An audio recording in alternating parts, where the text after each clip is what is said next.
Your mountain is the block between you and the life you want to live. Facing it is also the only path to your freedom and becoming.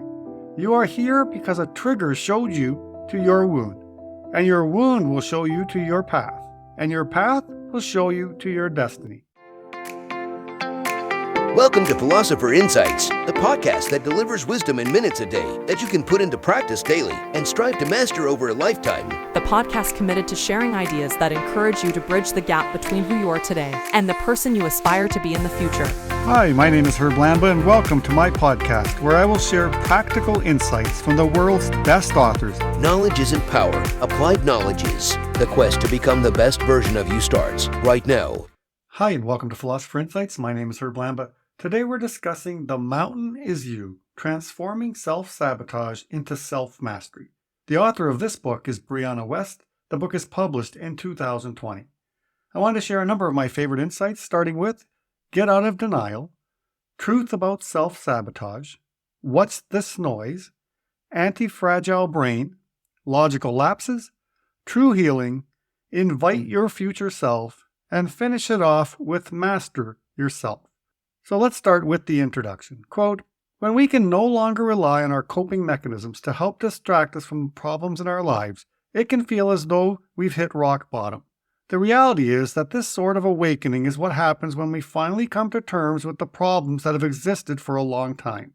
The breakdown is often just the tipping point that precedes the breakthrough, the moment a star implodes before it becomes a supernova.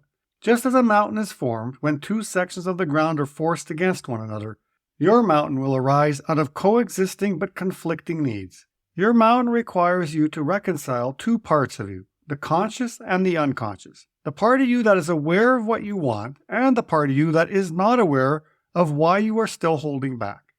To have a mountain in front of you does not mean you are fundamentally broken in some way. Everything in nature is imperfect, and it is because of that imperfection that growth is possible. The fact that you are imperfect is not a sign that you have failed. It is a sign that you are human, and more importantly, it is a sign that you still have more potential within you. Maybe you know what your mountain is. Maybe it's addiction, weight, relationships, jobs, motivation, or money. Maybe you don't. Maybe it's a vague sense of anxiety, low self-esteem, fear, or a general discontentment that seems to bleed out onto everything else.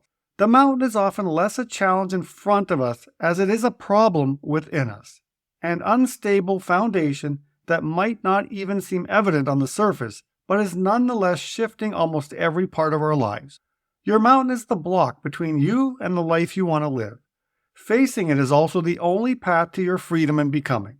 You are here because a trigger showed you to your wound, and your wound will show you to your path, and your path will show you to your destiny." End quote. That is from the introduction of The Mountain is You by Brianna Wiest. This talented author has penned a true gem that offers valuable insights into the realm of self-healing. With a quick yet impactful writing style, Brianna delves deep into topics such as self-sabotage, emotional intelligence, and transformation. Her words will inspire you to do the inner work required to live a life filled with fulfillment and enjoyment.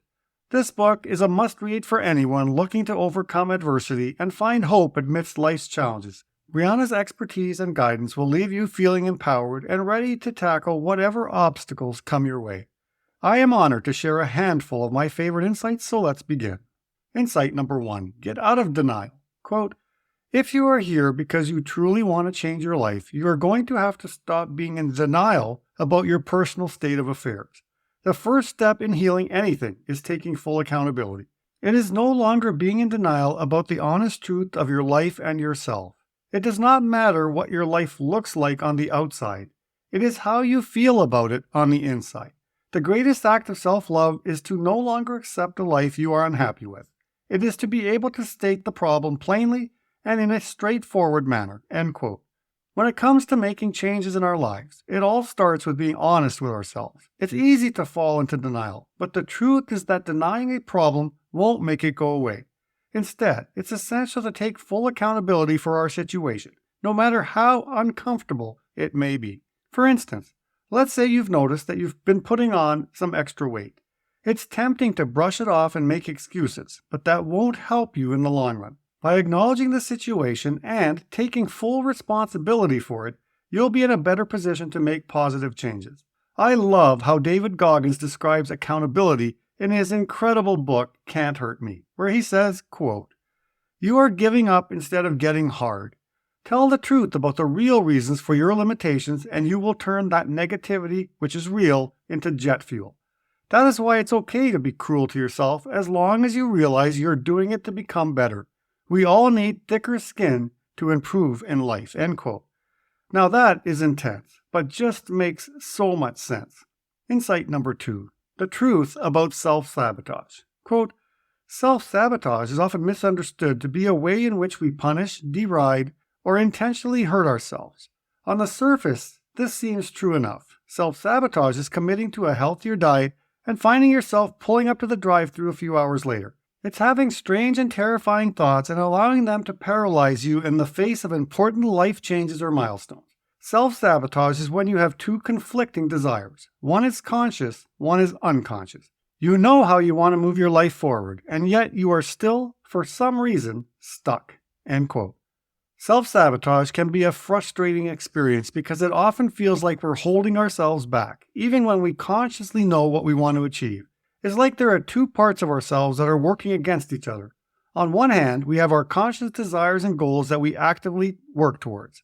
On the other hand, we have unconscious beliefs, fears, or behaviors that hold us back. The tricky part about self-sabotage is that we often aren't aware of our unconscious beliefs or behaviors. They can be deeply ingrained and hard to identify on our own. That's why it's important to pay attention to our thoughts, feelings, and actions, and to be open to exploring our underlying motivations. Insight number 3. What's that noise? Quote, "The things that are bothering you most right now are not external forces trying to torture you for the sake of it.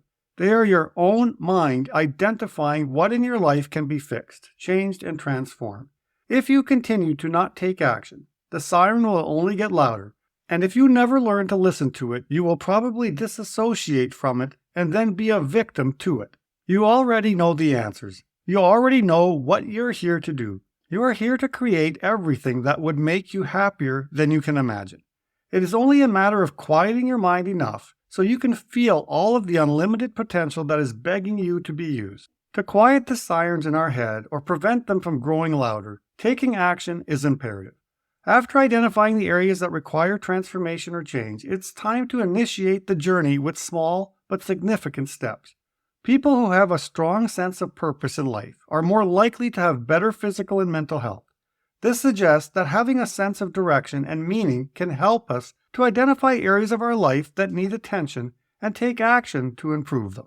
Insight number 4, an anti-fragile brain.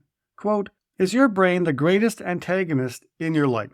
Do you ever have the hunch that you're almost seeking out problems, creating issues where they don't exist, overreacting, overthinking, and catastrophizing? If you said yes to these, congratulations, you're self-aware. You're also just like anybody else. If you feel like you're always subconsciously scanning your life, trying to identify the next thing to worry about, the next potential threat to fear, you'd be right. The human mind is something called anti-fragile, which means that it actually gets better with adversity. Like a rock that becomes a diamond under pressure or an immune system that strengthens after repeated exposure to germs, the mind requires stimulation in the form of a challenge. If you deny and reject any kind of real challenge in your life, your brain will compensate by creating a problem to overcome. Except this time, there won't be any reward at the end. It'll just be you battling you for the rest of your life." End quote. According to Wiest, trying to shield our minds from tough situations can actually make us more prone to anxiety and panic in our lives. Have you ever noticed that some people just seem to create problems in their minds without any real cause for concern? Well, that's because they've given up control of their lives.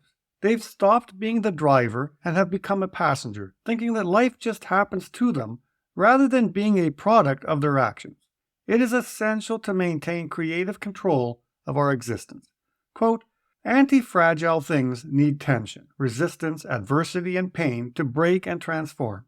We get this by deeply communing with life and being part of it, rather than fearing our emotions and sitting on the sidelines." End quote.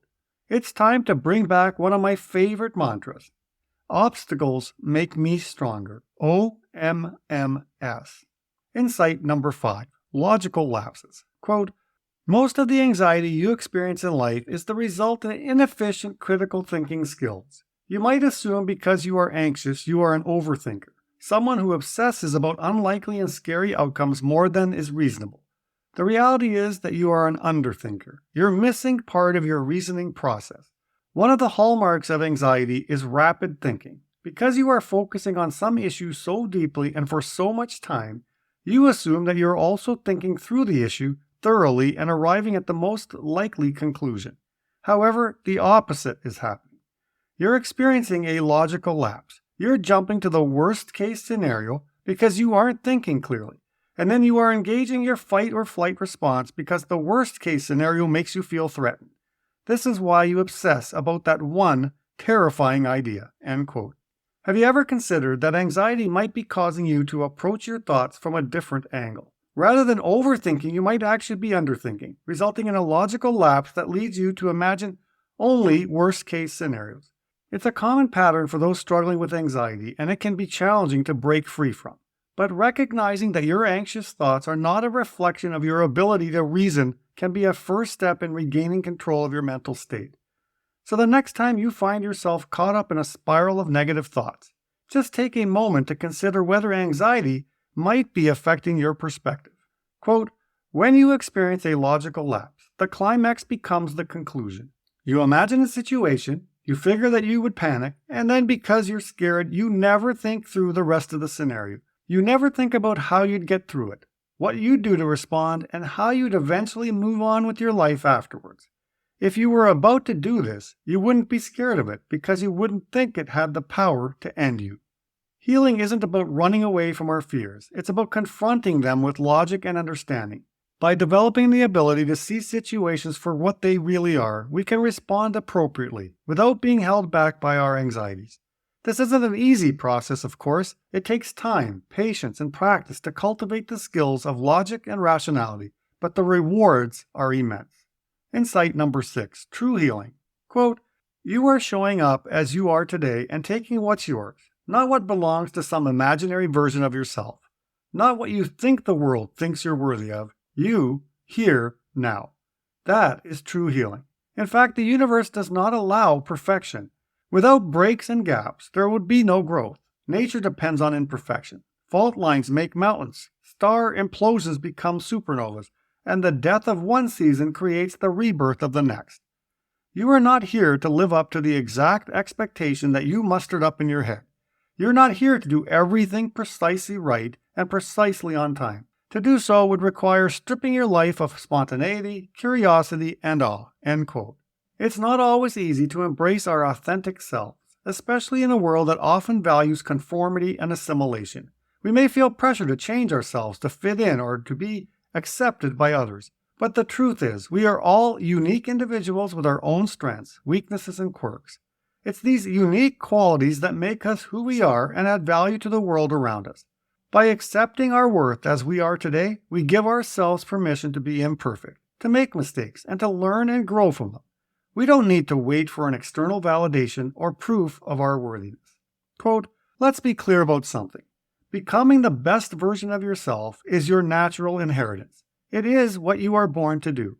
Healing is simply releasing the sickness, that is, the limiting beliefs and fears that are holding you back from doing exactly that." End quote. Insight number 7, invite your future self.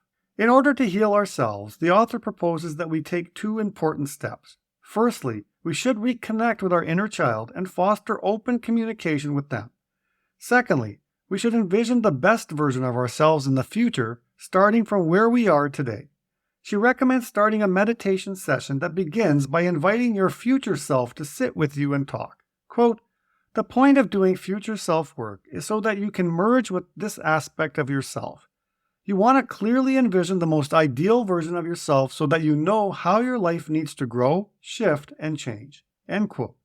Instead of relying solely on your past experiences, try allowing your future self to guide you towards your goals. Imagine the best version of yourself as your personal GPS, one that may have been neglected or underutilized for years. By tapping into this inner GPS, you can gain a fresh perspective on your life and the path ahead. Instead of being limited by past mistakes or negative self-talk, you can now envision a better future and take steps towards making it a reality. Quote, "The first step to becoming your most powerful self is to literally envision that person. Don't take yourself out of your current context either. Begin to ask yourself, what would the most powerful version of me do right now? What would they do with this day? How would they respond to this challenge? How would they think? What would they feel?" Once you have a clearer image of what your most powerful self is like, you then need to evaluate what habits, traits, and behaviors are actively holding you back from fully embodying that person. End quote. I totally fell head over heels for the idea of future self-thinking after reading Dr. Benjamin Hardy's book, Be Your Future Self Now. If you're curious to learn more, I highly recommend giving episode 21 of my podcast a listen, where I feature the book. Trust me, it's worth it. And while we're on the topic, I want to remind you of a killer quote that guest Jim Cathcart shared in episode 22. How would the person you want to be do the things you're about to do? I don't know about you, but that really hit home for me. It's a powerful reminder to always strive towards our ideal self and make choices that align with our long-term goals. Final insight, master yourself. Quote, "When you get to the end of your life, you will begin to see your mountains for what they really were. Gifts. When you look back on your life, you won't remember the hardships. You'll see them then as pivot points, growth opportunities, the days of awakening right before everything changed.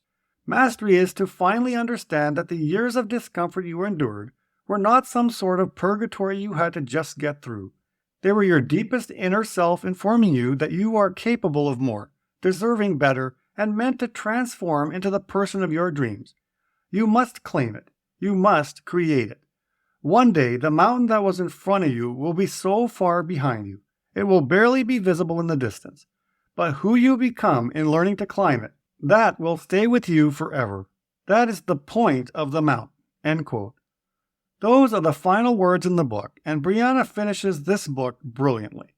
Throughout history, the image of a mountain has been a powerful metaphor for the seemingly insurmountable challenges we face in life. But in order to conquer these mountains, we must embark on a journey of deep inner work. This involves confronting past traumas, building our resilience, and reevaluating our approach to the climb. Our ultimate goal isn't just to reach the top of a mountain, but to master ourselves in the process. By working on ourselves, we gain the strength and fortitude needed to overcome even the most daunting of challenges. This is a spectacular book, so good that I had to leave some incredible ideas on the cutting room floor. I hope you can take the insights shared today and start applying them to your life. Remember, it is always day one. You've been listening to Philosopher Insights with your host, Herb Lambert. If you enjoyed this episode and you'd like to support the podcast, please share it with others, post about it on social media, or leave a rating and review. Thanks again, and I'll see you next time.